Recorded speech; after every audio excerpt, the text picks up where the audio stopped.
Welcome to Beacon High School online video. Today we are going to learn about safety and first aid. Our carelessness can cause accidents. Sometimes one gets hurt in spite of being careful. So accidents happen if we are not careful. To avoid accidents and to keep ourselves safe, we need to follow some safety rules. Home is the safest place to live, but still accidents can happen at home. So we should follow some safety rules at home. First, do not touch or play with the electrical switches or electrical gadgets with wet hands as you may get a shock. Do not use too many gadgets in one socket. It might cause a short circuit leading to fire. Do not keep your toys on the floor. You may fall. Never run on the wet floor. Walk carefully over wet and slippery floors. Keep the floors dry and clean. Put the mat wherever possible. Do not run up and down the stairs in a hurry. You can slip and fall. Be careful while using the staircase. You should not play with the burning matchsticks and you should not throw it here and there. It may cause fire. If you throw these matchsticks, especially on papers or clothes, it can cause a fire. If there is a gas leak in the kitchen, you will get to know about it through a peculiar smell of gas that spreads everywhere in the house. In such situation, you should turn off the gas regulator, then open all the doors and windows to let the gas spread and go out. You should not operate any electrical switches. It may cause an explosion. You should not light a matchstick near a leaking cylinder. It can cause a fire. Inform the gas agency immediately to repair or replace the leaking cylinder. A fire can be caused due to many reasons such as electrical faults, accidents while cooking, or due to gas leakage. Carelessness while handling firecrackers, matchsticks, candles may also cause a fire. Following are the ways for the prevention of fire hazards. Now, for this, children should not be allowed to play with the fire or any burning matchsticks. The electrical wiring should be checked regularly by an electrician for any faults in them. You should not keep a kerosene stove on the floor. It can get knocked over, spilling the kerosene and can cause a major fire. Never keep combustible things like kerosene, petrol and oil near your cooking gas stove. Now what are combustible things? Combustible things are those which catches fire easily. For example, kerosene and petrol. Always keep fire extinguishers for emergency use. Now, did you know electric wires are covered with plastic to prevent people from getting electric shocks? A fire can be put out in the following ways. Suppose a building or a house catches fire, you can call the nearest fire station immediately.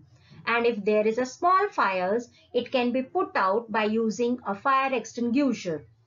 Next, a fire caused due to electrical fault should never be put out with water, as it can cause an electrical shock. For this, sand or fire extinguisher can be used to put out such fires. And similarly, fire caused due to petrol or kerosene should not be put out with water. Oil is lighter than water and will float on fire and will keep burning. So avoid using water if a fire is caused due to electrical faults or due to petrol or kerosene. Now let's see about the safety rules on the road. We should never walk through the vehicles that have stopped due to red traffic signal at a crossing. Never run while crossing the road. Use always footpath for walking. Cross the road only at zebra crossing. Follow all the road signs. They warn you about the traffic safety rules.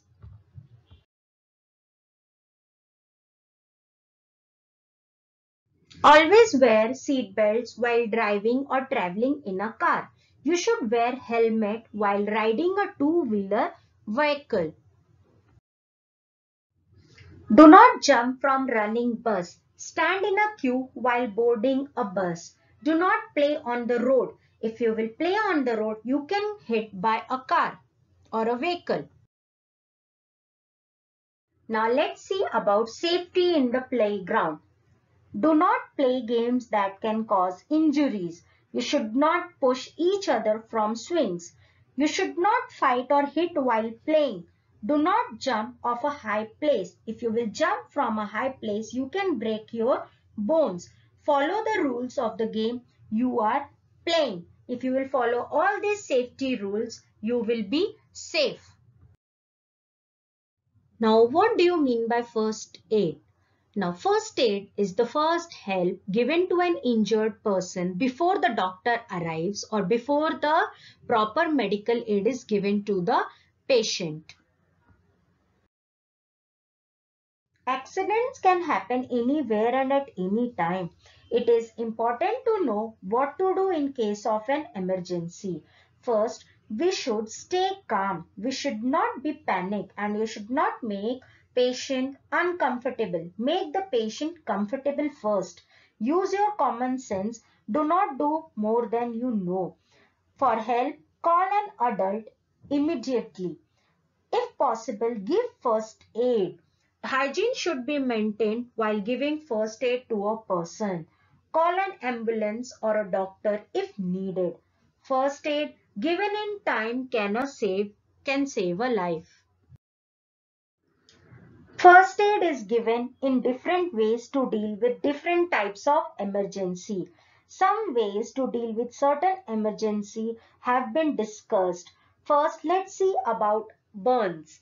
Now, here, if a person's clothes catch fire, ask him or her to lie down on the ground and roll. This will help to put out the fire on clothes. Since the flames burn upwards, they do not spread to the rest of the body. You can put blanket around that a person as this cuts off the air supply and thus puts out the fire. The victim whose clothes are on fire should never run, as running fans the flames and spreads the fire. You should not apply any ointment or cream on the burned area. If the burn is very bad, cover it with sterile gauze. Sterile gauze is a type of bandage and with a loose bandage. You should not puncture blisters. Now what is blisters? Blisters, it is an area of a skin covered by a raised fluid-filled bubble which is seen after the burns. If you will prick the blister, it can cause an infection.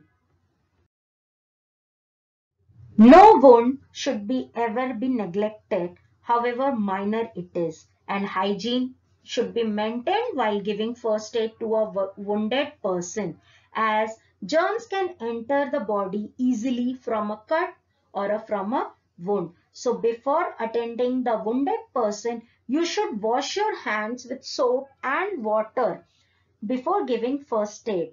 Then clean the wound with a soap or with an water and an antiseptic lotion.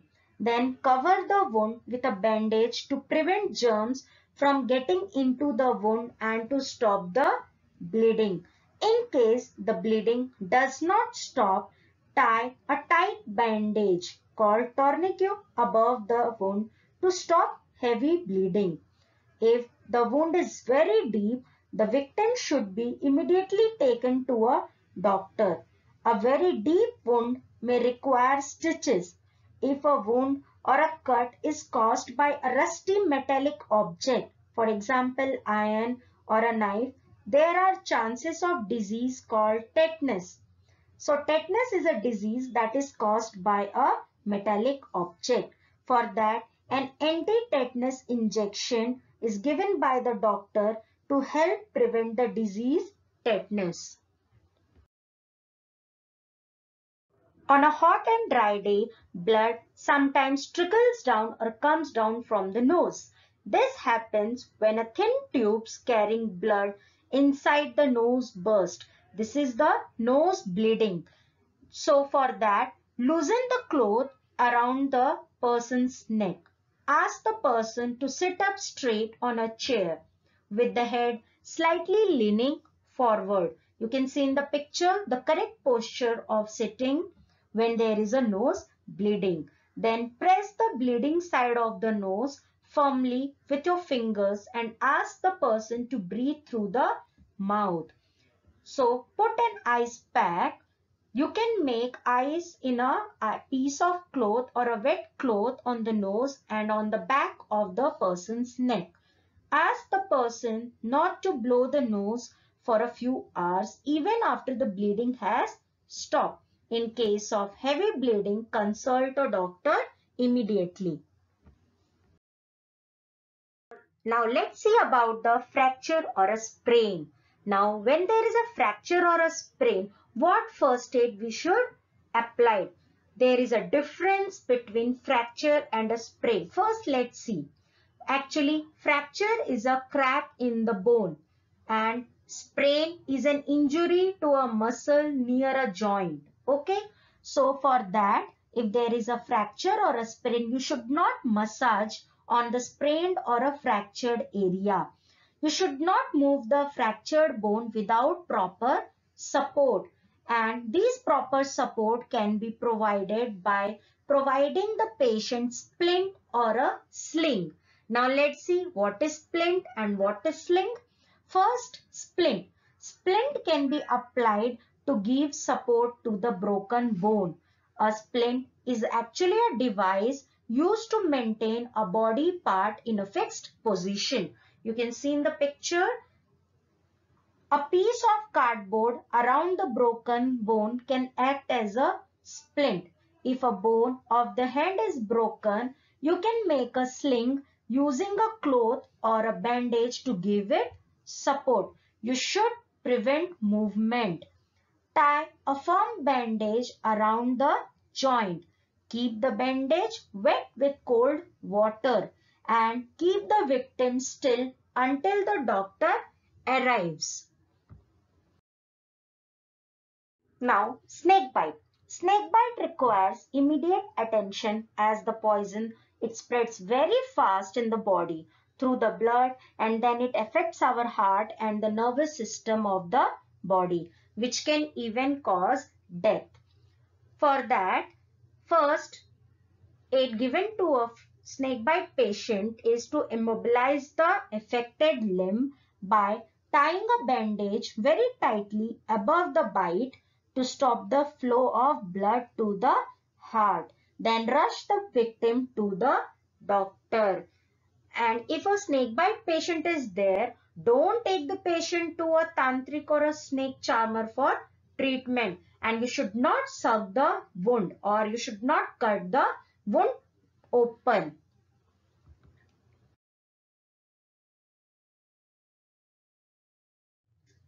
Now when there is an insect bite, how we can treat it? First thing, we should remove the insect sting from the bitten portion with a tweezer.